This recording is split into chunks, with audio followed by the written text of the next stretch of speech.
In this video, you will discover the foundational illusion of your financial goals, and you will benefit by gaining the first key to unlock a reality of true sovereignty beyond mere money.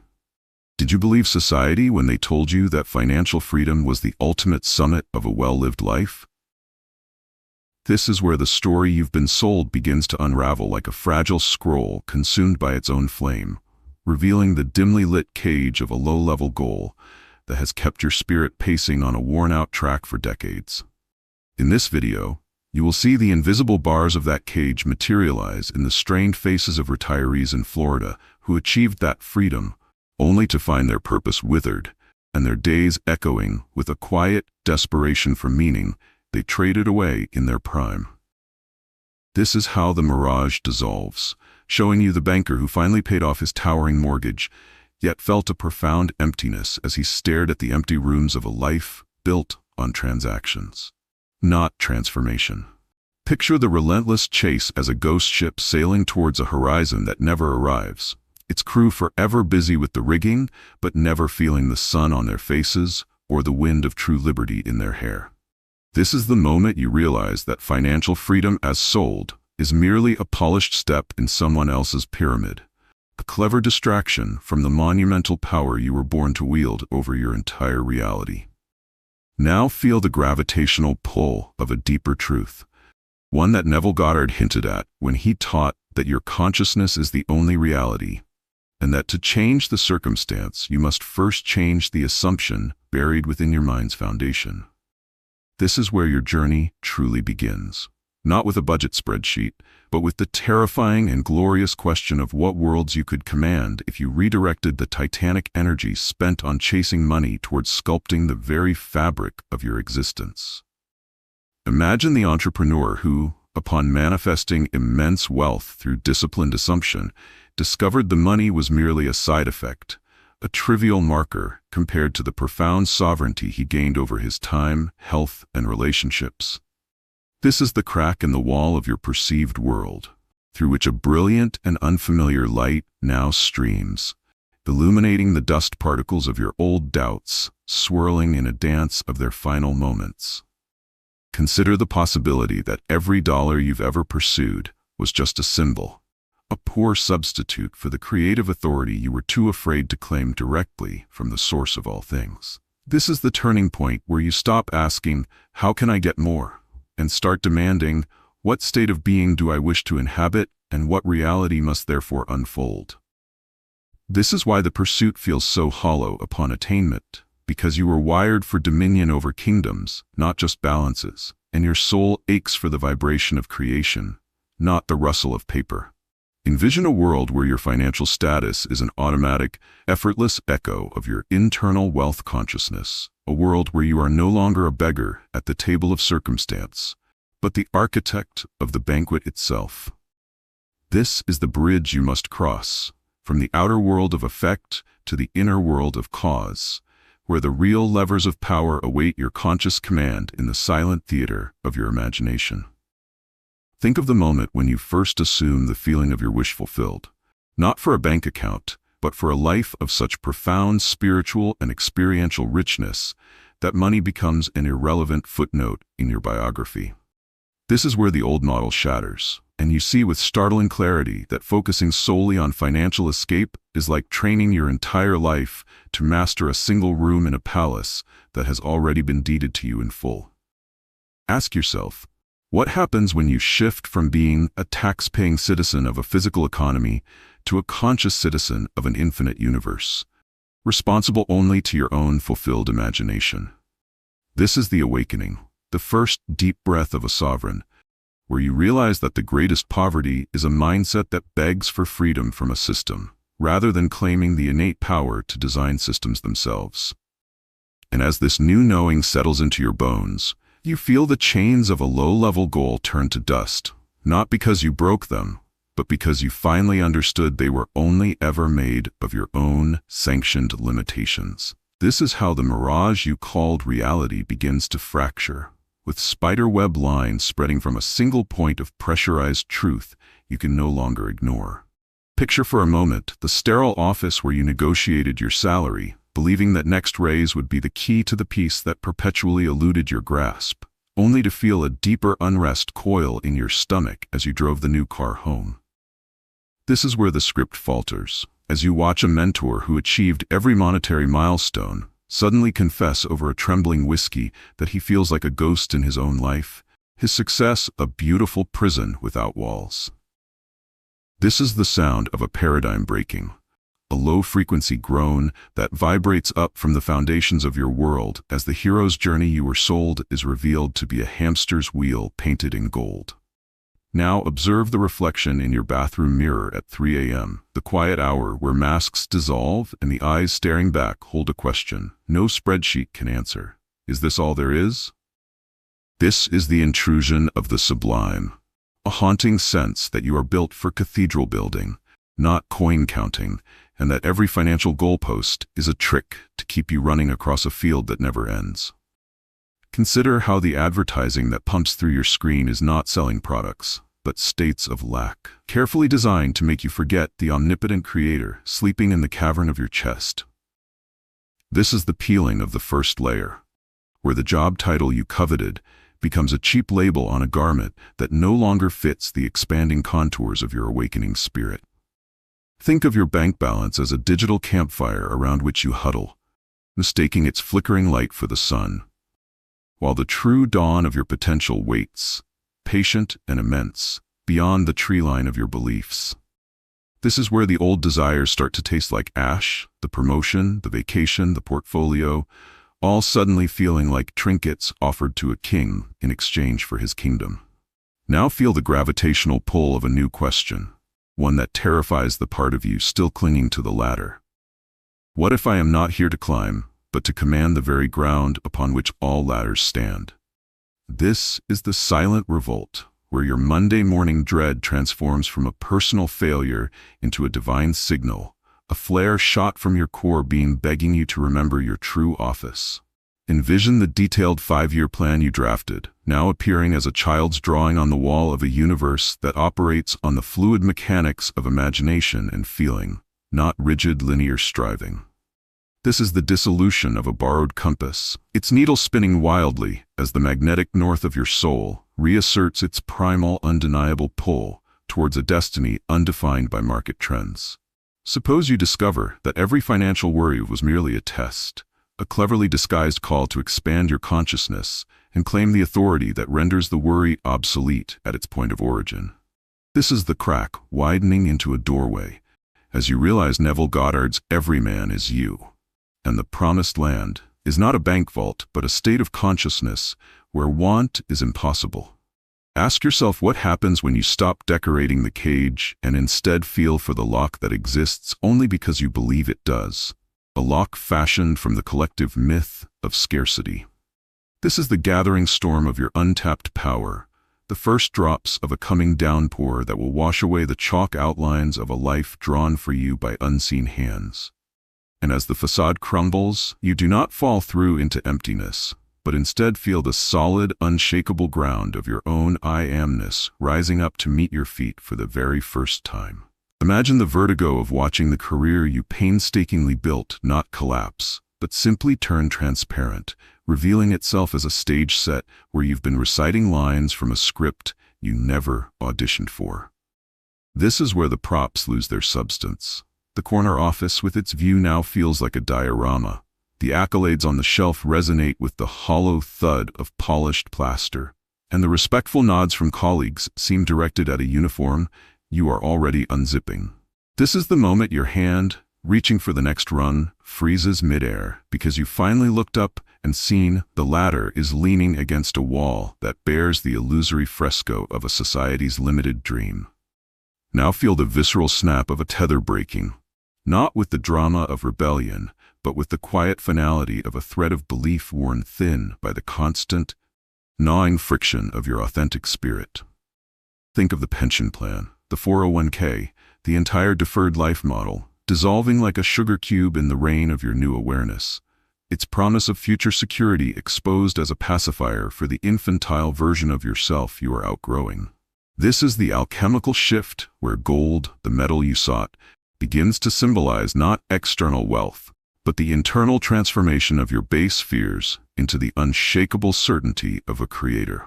Picture your daily routine, once a sacred liturgy of productivity, now moving in slow motion, allowing you to see the ghostly chains of should and must, linking each action to the fear of not having enough. This is the revelation that financial freedom was never the destination, but a cleverly placed midway station on a much grander railway. A place where most are encouraged to disembark and settle, never hearing the engine's call to the territories beyond. Consider the raw power that surges when you withdraw your belief from the external ledger and deposit it wholly in the internal vault of your self-concept, where the balance is always infinite. This is the silent explosion in the core of your being, detonating the first and most insidious layer, the identity of the seeker, the striver, the hungry ghost forever chasing the next monetary milestone to fill a void it can never fill. Envision the map you were following curling at the edges, then igniting from the center, its burning embers rising not as loss, but as the first stars in a new, self-authored constellation of purpose. This is where your environment, once a testament to your striving, becomes a museum of a past life. Each object holding a story you are no longer telling, a weight you are now free to put down.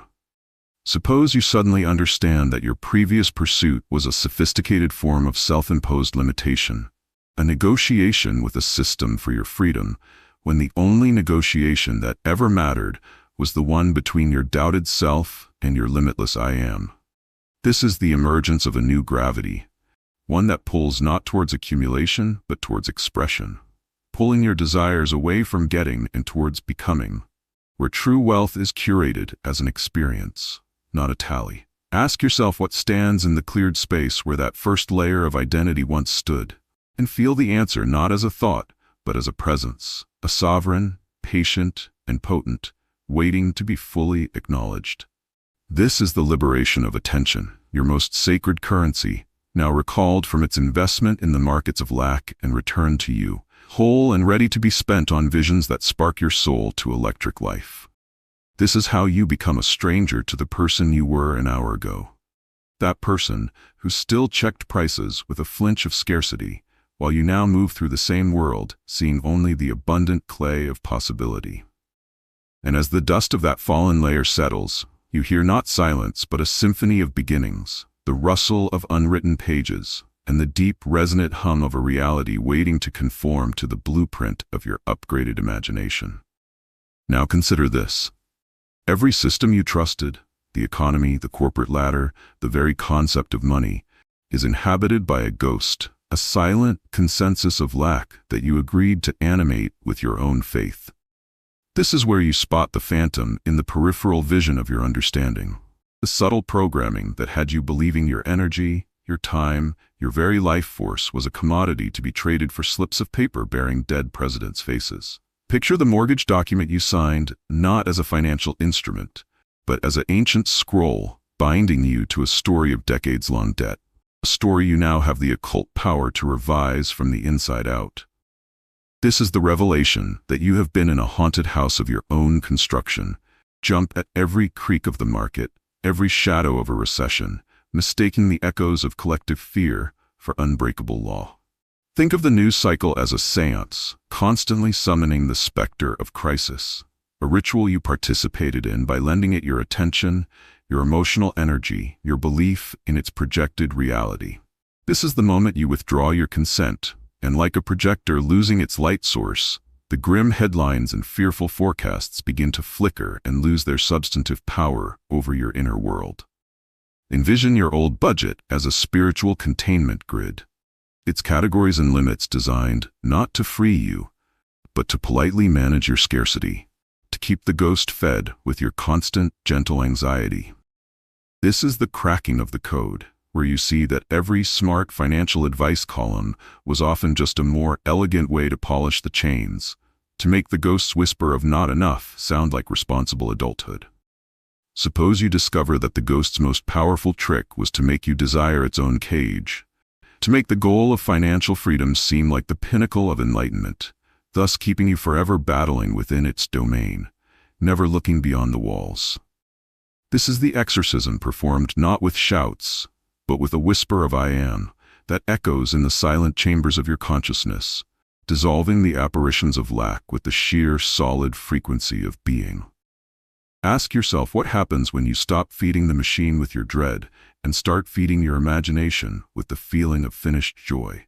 When the machine, starved of your fear, grinds to a halt in your personal reality.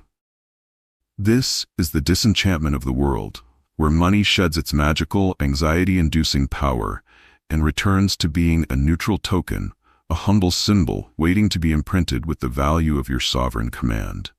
This is where you become the ghost in their machine, moving unseen by the old rules, your reality operating on a different physics, where assumptions harden into facts, and wishes in the feeling state are the only currency that matters. Think of the billionaire, pitiful in his golden cage, still jumping at shadows the ghost casts, and realize your newfound poverty in the old system is your wealth in the new. For you have nothing left to lose but the illusion itself. This is the quiet triumph of watching the market's roller coaster from a steady plateau of your own creation, no longer a passenger on the ride. Its manufactured thrill and terror now a distant spectacle. Envision your bank account as a pond on your estate, its level subject not to the droughts or storms of Wall Street, but to the inner climate of your consciousness, which you now tend with the devotion of a master gardener. This is the reclamation of your psychic energy, the life force once siphoned off to power a collective hallucination, now flowing back into your core, amplifying your creative resonance with every reclaimed watt. And as the ghost fades, leaving only the machinery of a world you no longer resonate with, you feel not loss, but the immense, silent potential of a stage cleared for a new production, one where you are the playwright, the director, and the lead in a story of true, unbounded dominion. Can you imagine discovering, etched beneath the peeling wallpaper of your conditioned mind, a master schematic for a life of such profound dominion that it renders your old financial goals as quaint as a child's lemonade stand? This is where you find the architect's original drawings for your existence, not drafted in ink, but in the pure vibration of desire before it was filtered through the world's lens of limitation. Think of the moment your deepest, most secret yearnings, not for a number, but for a feeling of unshakable peace, creative fervor, and boundless impact, are revealed not as fantasies, but as encrypted coordinates to your true destination. This is the lifting of the veil on the law of assumption, where you see with crystalline clarity that your reality has always been a perfect, neutral printout of the inner assumptions you've held in the silent workshop of your heart. Picture your past struggles with money as the result of a cruel palimpsest, a false blueprint of scarcity laid over this glorious original, causing your life's construction to be fraught with the structural cracks of anxiety and lack. This is the divine audit, where you trace every thread of your current circumstance back to the loom of your past imagining, not to condemn, but to finally grasp the awesome power of the loom itself. Envision the billionaire miserably clutching his wealth, and see him not as a success, but as a builder who followed a flawed and hollow blueprint to its logical, empty conclusion, a mansion built atop a spiritual fault line. This is the ignition of your inner genius, the part of you that already knows how to navigate by the stars of your soul's purpose, rather than the streetlights of societal approval. Suppose you suddenly understand that Neville Goddard's living in the end is simply the act of moving into the finished mansion of your desire on the blueprint level, feeling its rooms, hearing its echoes, and smelling its air now, before a single brick is laid in the 3D world. This is where your imagination stops being a playground and becomes a sacred drafting table, where the feeling of the wish fulfilled is the only tool you need to redraw the lines of your world from the inside out. Ask yourself what majestic structures you would draft if you knew, with metaphysical certainty, that the universe possessed no other option but to pour your design into concrete form, matching the vibration of your living assumption. This is the dissolution of hope, that weak and future-based energy, replaced by the engineer's calm certainty as he reviews the perfect, completed plans, knowing the manifestation is already an inevitable, unfolding fact. Think of your former goals as small, add-on rooms hastily sketched onto the edge of a grand estate, now rendered obsolete by the discovery of the central palace that was always meant to be your dwelling. This is the recalibration of your entire being, where your desires are systematically purified, their focus shifting from objects and accounts to states of being and qualities of experience. Sovereignty, joy, expansion, love. This is why your heart's quietest whispers matter most, for they are the truest lines on the blueprint, the soul's non-negotiable specifications for the life it incarnated to live. Envision the old you, painstakingly saving pennies to buy a single brick, while the new you, armed with the blueprint, commands the entire quarry through the silent authority of your assumption. This is the point of no return, where looking back at the old financial planning spreadsheets feels like studying cave paintings. Interesting historical artifacts, but utterly useless for navigating the modern city you are now building. And as you stare at the revealed blueprint, illuminated by the light of your own awareness, you feel the last vestiges of the seeker fall away, for you are no longer searching for a path. You are holding the master plan. And the next step is not a step, but a deliberate act of creation from the infinite resources of the I Am. Envision a world where your most potent currency is not gold, but the quality of your assumptions, the invisible substance from which every brick of your reality is effortlessly precipitated.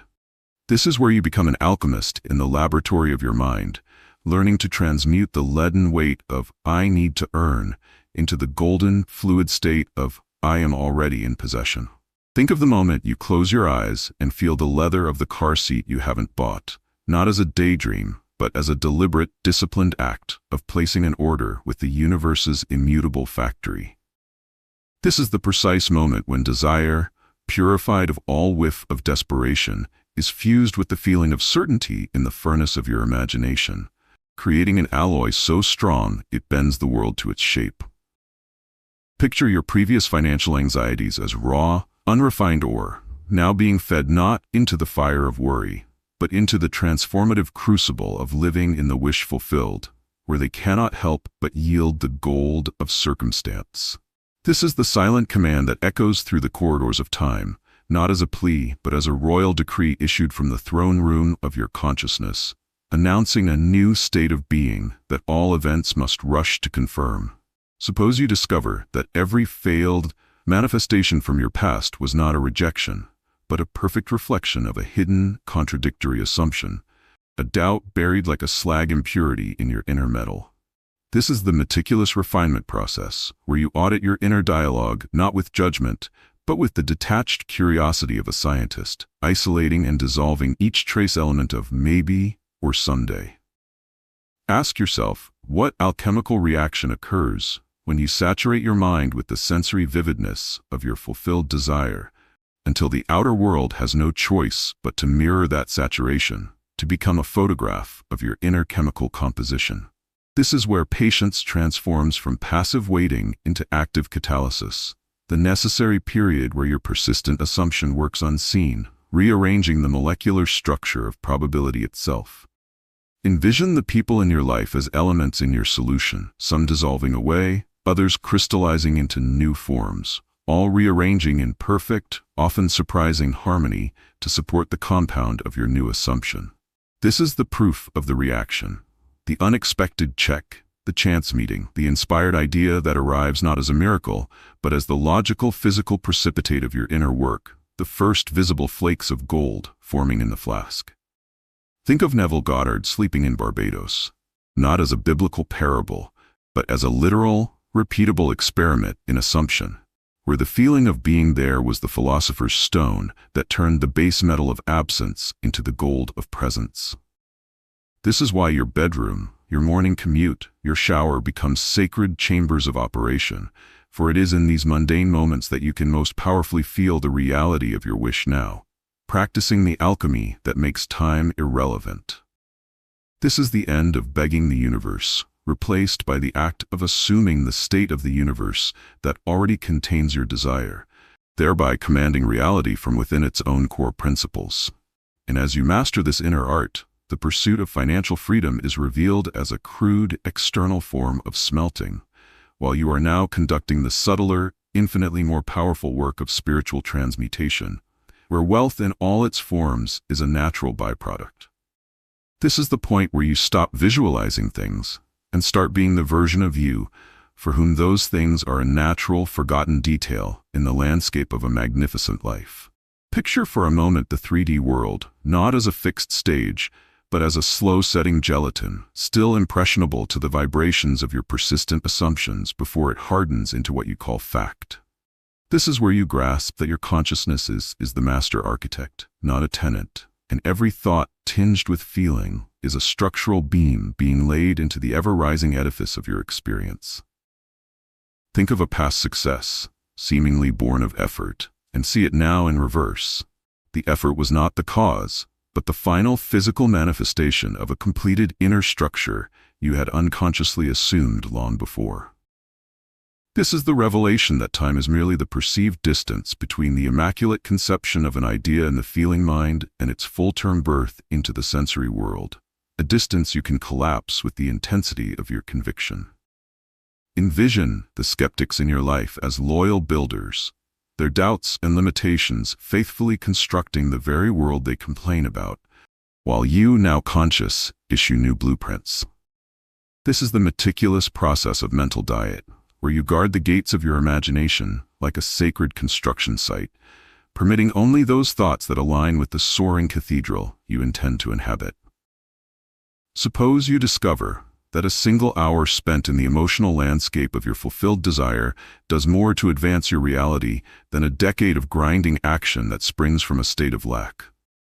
This is the silent, ceaseless labor of creation, where your midnight meditations and daytime reveries are not escapes, but the most real work of laying cornerstone upon cornerstone in the fourth dimension. Ask yourself what magnificent city you are unconsciously building right now, with the haphazard, unattended thoughts you let drift through your mind like untethered construction equipment. This is the moment you become a foreman on the site of your soul, directing the inner workforce of your assumptions with precision, knowing every subconscious murmur is a worker following orders. Imagine your future as a grand, unfurnished hall, echoing with potential, and your present assumption as the sole contractor hired to furnish it, its quality determined entirely by the richness of the feeling you provide now. This is why the how is irrelevant to the architect. Your sole concern is the integrity of the design, the feeling of the end, and you trust the infinite subcontractors of the universe to handle the logistics. Think of the sudden, seemingly coincidental opportunities that arise as prefabricated sections of your design arriving right on schedule, delivered by the hidden supply chains of a sympathetic reality. This is the dismantling of the old, dilapidated tenement of your former life, not through violent demolition, but through simple neglect, as you withdraw all attention and belief from its crumbling structure. Envision the people who seem to oppose you as outdated building codes, obstacles only until your new design is so complete, so real within you, that the outer world rezones itself to accommodate your vision. This is the awe-inspiring responsibility of your power. You are forever building, forever creating, whether in the shack of lack or the palace of plenty, based solely on the quality of the materials you hold in mind. And as you stand in the half-built grandeur of your new reality, smelling the fresh ether of possibilities, you realize financial freedom was merely a request for a nicer shack, while you now hold the power to decree entire cities into being. Ask yourself what happens when the new symphony of your assumptions begins to play, but the old orchestra of your visible world is still rehearsing the previous mournful score. This is the season of sacred dissonance, where the grating clash between the inner certainty of your palace and the outer appearance of the shed is not a sign of failure, but the proof of your transformation's seismic depth. Picture the bewildered looks from friends as you speak with calm conviction of realities they cannot yet perceive, their confusion a testament to the fact you are broadcasting on a frequency they have not yet tuned into. This is where your former life, like a stubborn ghost, will stage its most poignant encores. The unexpected bill, the doubting relative, the market dip, all frantic last stands of a fading paradigm desperate for your belief. Think of this period not as a test, but as the necessary echo, The time lag between the lightning strike of your new assumption and the thunder of its manifestation rumbling across the plains of your reality. Envision your own moments of wavering not as betrayal, but as the natural reverberation in a hall you are actively rebuilding, where the last vibrations of the old must fully dissipate before the new acoustics can ring clear. This is the crucible where faith is forged from the volatile alloys of knowledge and sensory contradiction, where you must choose to trust the blueprint in your hands over the incomplete construction before your eyes. Suppose you discover that each apparent setback is, in fact, a perfect reflection of a last, hidden pocket of the old identity, surfacing not to torment you, but to be lovingly recognized and revised in the light of your new awareness. This is the art of standing so firmly in the feeling of the wish fulfilled that the echoing dissonance becomes mere background noise, the distant sound of demolition making way for your new foundation. Imagine your emotions as a highly tuned instrument. The discomfort of this phase is simply the retuning of every string from the key of lack to the key of sovereignty, a process that cannot be rushed without snapping the delicate chords. This is why you must become a serene island in the storm of old evidence, unmoved by the crashing waves of how things are, anchored to the bedrock of how I know they will be. Consider the possibility that the people who react with skepticism or fear are simply mirrors, showing you the final fragments of that same vibration you have now transcended within yourself, offering a last chance for internal clearance. This is the silent power of persistence, where you repeat your assumption, not out of desperation, but with the rhythmic, undeniable certainty of a heartbeat, a natural pulse that will eventually synchronize your entire world. Think of the old financial fears that occasionally skitter across your mind like cockroaches in a house being renovated. They are not inhabitants, but fugitives from a demolished structure, finding no food or shelter in your new mental atmosphere. This is the transformation of your relationship with time, where you stop measuring the gap and start inhabiting the destination, making the echo feel less like a delay and more like a memory of a life you've already left behind. And as you maintain this inner stance, the dissonance itself begins to change its tone, softening from a scream of contradiction into a mere whisper of transition, a sign that the old orchestra is finally putting down its instruments, one by one, conceding to the new conductor's unwavering baton. Think of the moment when the last echo of the old world's persuasion fades into a silence so profound it becomes a canvas for your first, unadulterated command. This is where the sovereign within you stops merely observing the blueprint and finally issues the decree that collapses all potential timelines into the single thread of your chosen reality. Envision the power of that internal edict, not shouted, but spoken with the quiet finality of a king signing a law into existence, a law that rewrites the very physics of your personal universe. This is the point of absolute internal closure, where the question of if is incinerated in the furnace of your knowing, leaving only the how soon as a trivial detail for the universe to arrange. Picture yourself standing at the mental crossroads where every path of doubt and alternative outcome is now gated off, your focus funneled with laser precision down the one illuminated avenue of your assumption. Suppose you discover that this decision is not a one-time event, but a continuous, moment-to-moment renewal of your state, a conscious choice to reside in the finished reality despite any sensory suggestion to the contrary. This is the activation of your creative fiat, the let it be that carries the same generative power as the divine utterance that sparked galaxies, now directed at the specific manifestation of your dominion. Ask yourself what unshakable truth you would anchor to if you knew your conviction alone was the gravity well pulling all necessary events and resources into orbit around your being. This is the dissolution of contingency planning, that shadow dance of the old mind, as you realize that to plan for failure is to assume it, and the sovereign plans only for the success already felt as a present fact. Imagine your entire nervous system recalibrating to the frequency of this decision, where anxiety is replaced by anticipation, and effort is replaced by a magnetic pull that draws circumstances to you with effortless grace. This is why the decision feels like a deep somatic alignment, a click in the soul, as if the final piece of a cosmic lock has turned, and the door to your new life is now irrevocably, if invisibly, open. Consider the radical trust this requires. A trust not in the outside world, but in the infallible machinery of your own consciousness, once a clear command has been issued from the throne. This is where begging the universe ends and directing it begins. A shift from the posture of a hopeful subject to the bearing of a benevolent ruler who knows his word is law. Envision your old goals now scattered like pawns on a chessboard you've transcended, while you operate as the queen, moving with unlimited range and authority across the entire field of possibility. This is the death of the negotiator, the part of you that would compromise with reality, and the birth of the creator, who understands reality is the compromise to your inner state. Think of financial freedom now as a forgotten checkbox on a list you have burned, your gaze fixed on the horizon of a purpose so vast it makes money a mundane detail, a trivial token in the economy of your impact. This is the commitment that vaporizes obstacles, not through force, but through the sheer incompatibility of your unwavering state with anything that does not reflect its perfection. And as you cement this decision in the marrow of your bones, you feel the universe itself lean in, awaiting your next instruction.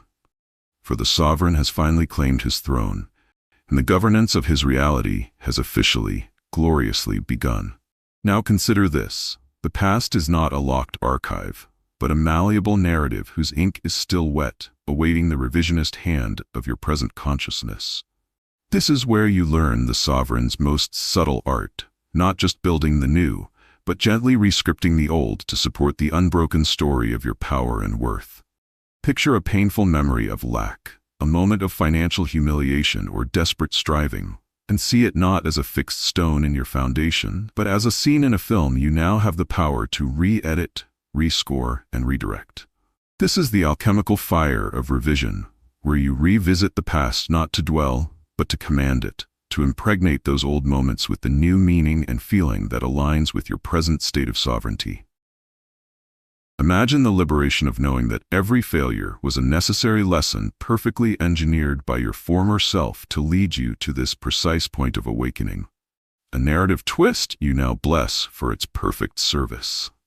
Suppose you discover that by revising the emotional charge of a past event, you literally alter its vibrational residue in your psyche, thereby changing its generative power over your present and future.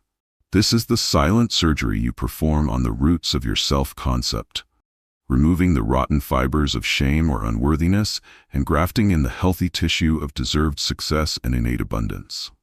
Ask yourself what happens when you systematically rewrite your internal history to be the flawless backstory of a sovereign, where every setback was a divine setup, and every loss was merely clearing the space for a greater gain.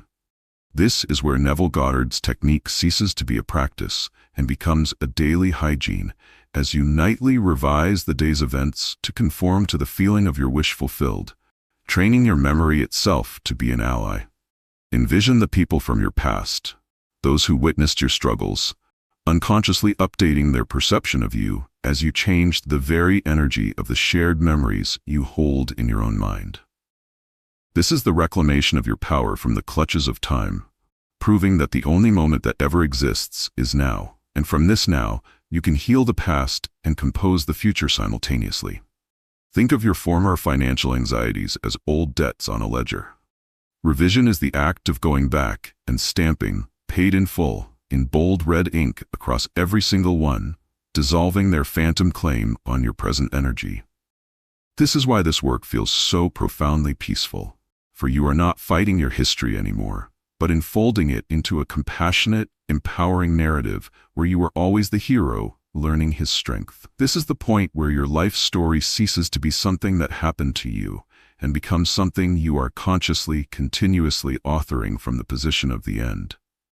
Imagine the chains of a limiting identity, forged in those unrevised past moments, beginning to heat, soften, and finally drop away, not because you broke them, but because you changed the memory that gave them substance.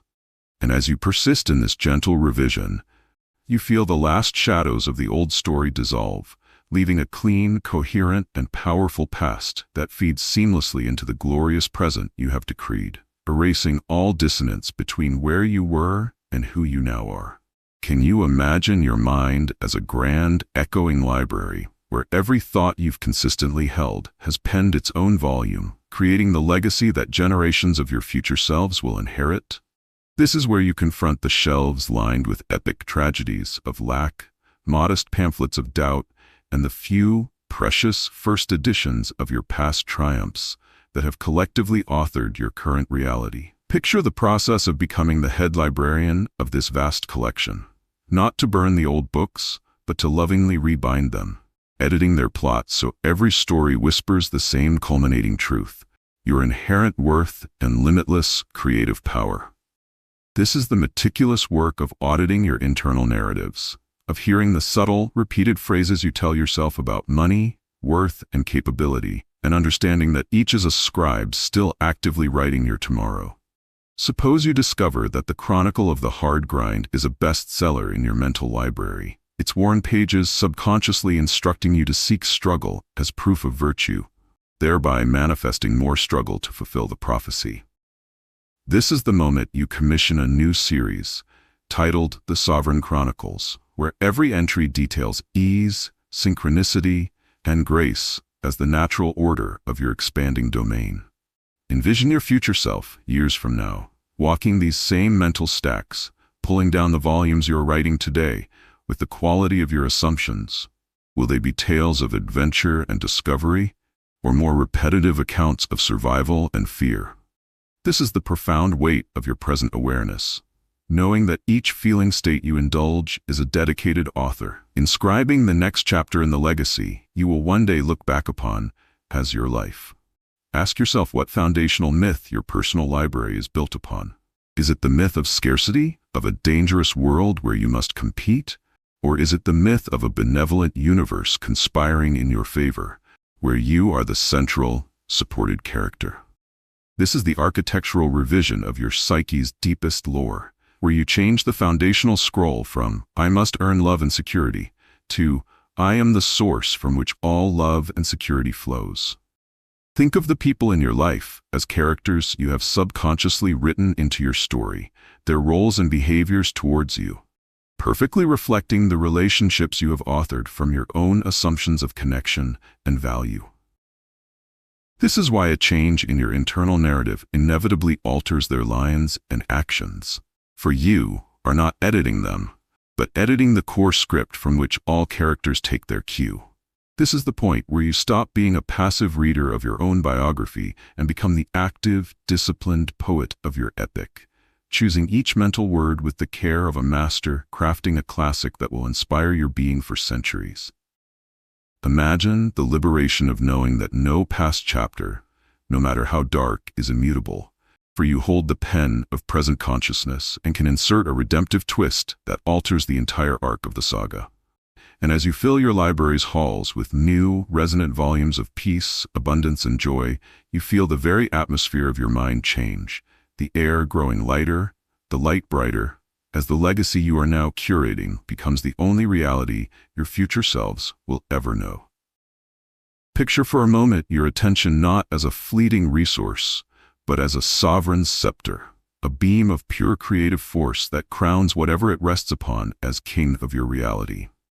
This is where you learn that your focus is the royal decree, and whatever receives its sustained gaze is summoned from the realm of possibility into the kingdom of the tangible.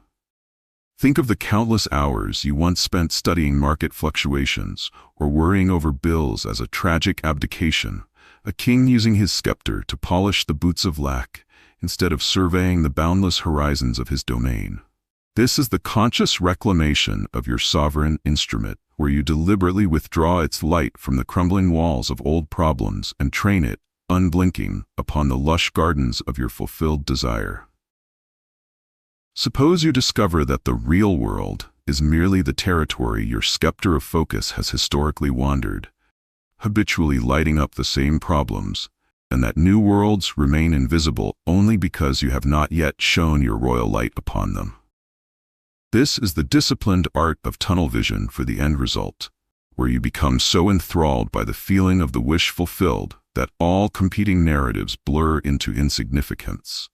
Mere scenery outside the carriage window of your moving consciousness. Ask yourself what magnificent creation would materialize if you could marshal the entirety of your mental and emotional energy for just one day onto the single assumption of your sovereignty, with no leakage into the past or into fear. This is the construction of a mental sanctum, an inner chamber you retreat to where the sensory vividness of your assumption is so intense it leaves an afterglow. A phosphorescent trail that continues to build your reality even when you attend to 3D tasks. Envision each moment of doubt as a minor rebellion in your kingdom, a distraction easily quelled not by force, but by the overwhelming, peaceful presence of the sovereign, returning his gaze to the vision of unity and completion. This is why the feeling of naturalness is your truest compass. If the assumption feels like a strain, your focus is still on the absence, but when it feels as normal as breathing, your scepter is resting on the reality of the thing itself. Imagine your desires as distant stars. Focus is not the act of building a rocket to reach them, but the act of becoming the telescope that brings their light into clear, present view, making them part of your immediate celestial map. This is the silent command that reorganizes the particles of your life. For what you focus on consistently must expand, must gather the unseen energies of the universe to its banner, like subjects rallying to a rightful monarch. Think of the people who seem to oppose your vision as simply loyal to an old decree. Your unwavering focus on the new reality will either convert them to citizens of your new kingdom, or they will fade from the borders of your story, their roles no longer relevant to the plot. This is the end of multitasking with your consciousness, as you realize that to split your focus is to split your kingdom, creating internal civil war, while unified focus brings peace, power, and inevitable manifestation. And as you master this dominion, holding the scepter steady through the occasional storms of old evidence, you watch in awe as the world you gaze upon literally reshapes itself to match the glory of your singular sovereign vision. Envision a world where the universe is no longer a silent, indifferent machine, but a responsive orchestra awaiting the conductor's baton of your focused state to begin its harmonious performance. This is where your internal assumption, held with disciplined focus, becomes the opening note that cues the first violin of circumstance, the gentle swell of the cello of chance meetings, and the percussive arrival of necessary resources. Think of the so-called coincidences that begin to pepper your days, the perfect book falling open to the exact page, the unexpected call from a long-lost contact with a pivotal offer, the sudden intuitive knowing to turn left instead of right, not as luck, but as individual instruments playing their score in your symphony. This is the tangible proof your command is being heard, the universe's elegant language of affirmation speaking through the alignment of people, places, and events in a melody that supports your new story. Suppose you discover that synchronicity is not a rare, mystical event, but the natural operating system of a reality in agreement with itself, and your consistent inner state has simply tuned you into the frequency where this music is always playing. Ask yourself what masterpiece is being composed around you now that you have stopped the discordant noise of doubt and begun to hum the constant, clear tone of your wish fulfilled. This is the phase where effort feels replaced by flow, where you are carried by a current of meaningful happenstance that seems to anticipate your needs and desires before you even articulate them in the external world.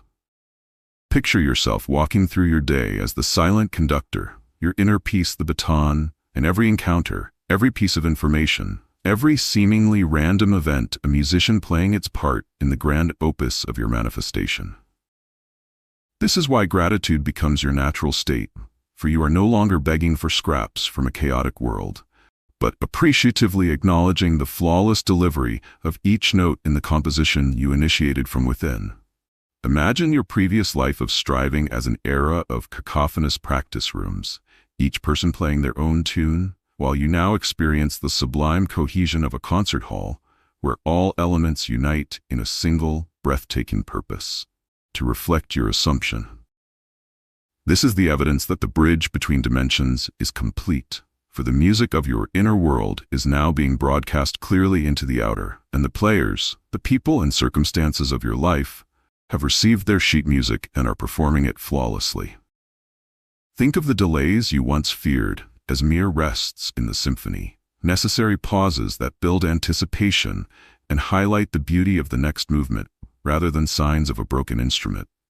This is where you learn to listen, not with your ears, but with your soul, discerning the divine melody within every interaction, knowing that even a perceived dissonance is simply a prelude to a more beautiful resolution you have already written.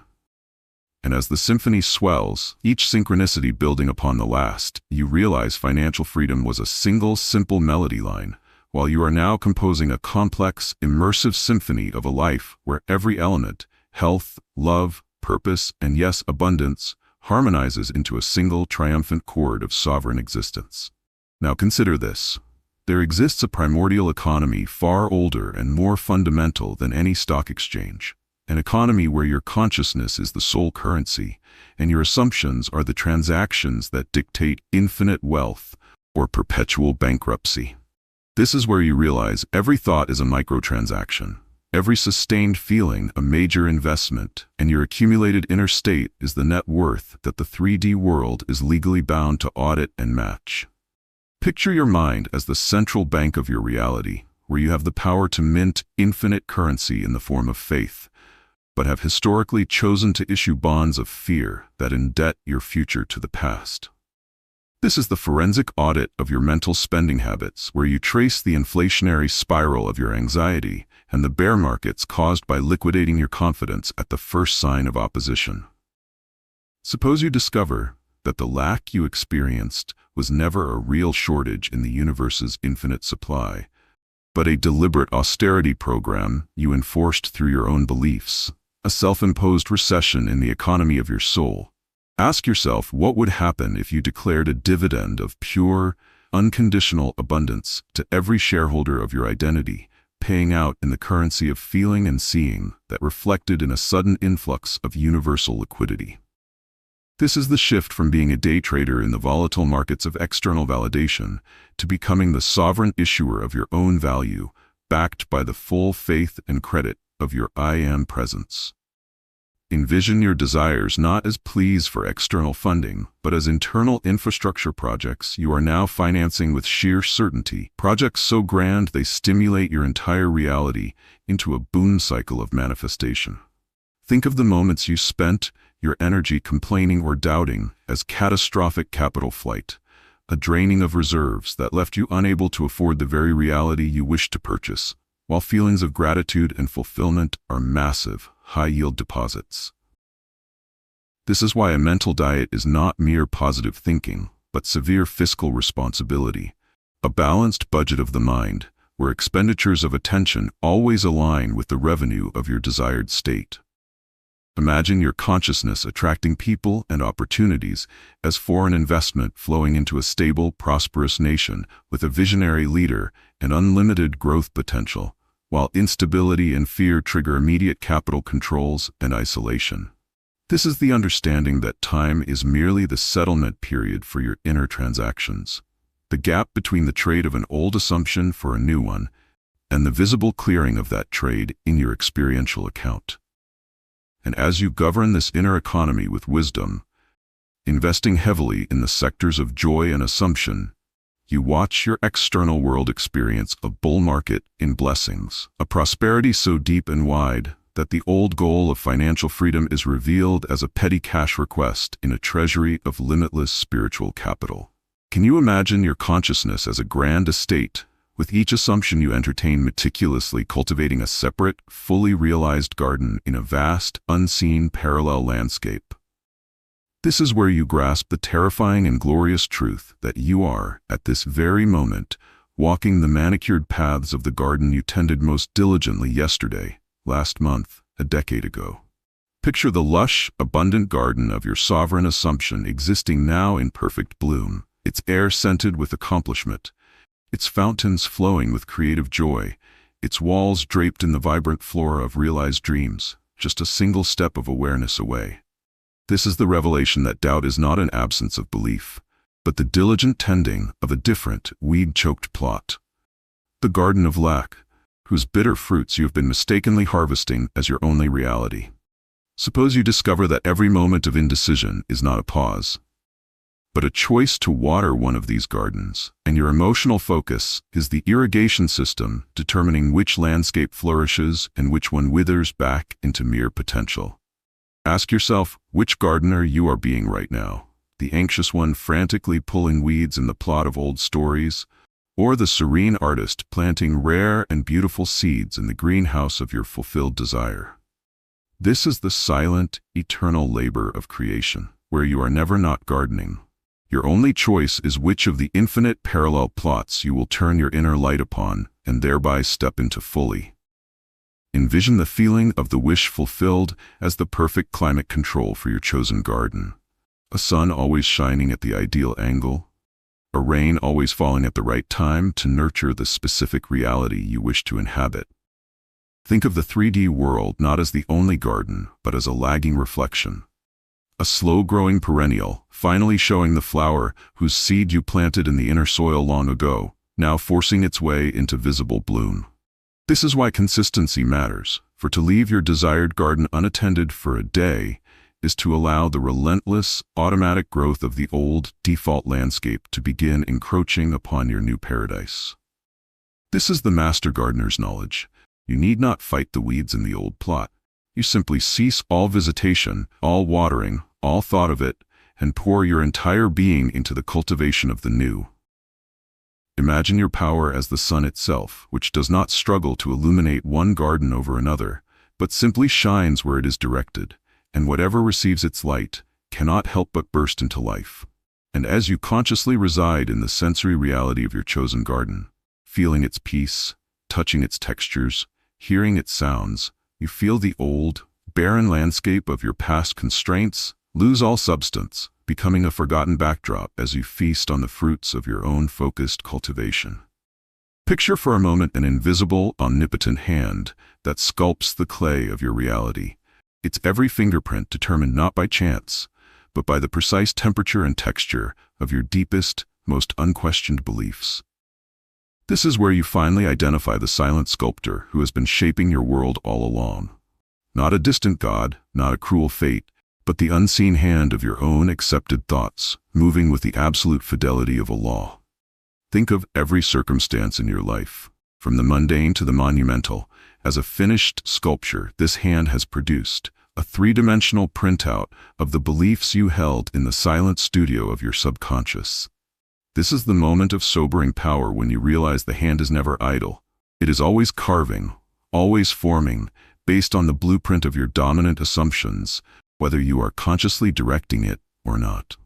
Suppose you discover that this hand works not with linear time, but with the immediacy of conviction, and the moment you truly believe I am abundant, it begins etching that reality into the marble of the world, even if your eyes still see the unshaped block. Ask yourself what masterpiece is currently being chiseled by the beliefs you have passively allowed to reside within you. Those quiet, repeated statements about what is possible, what you deserve, and how the world works.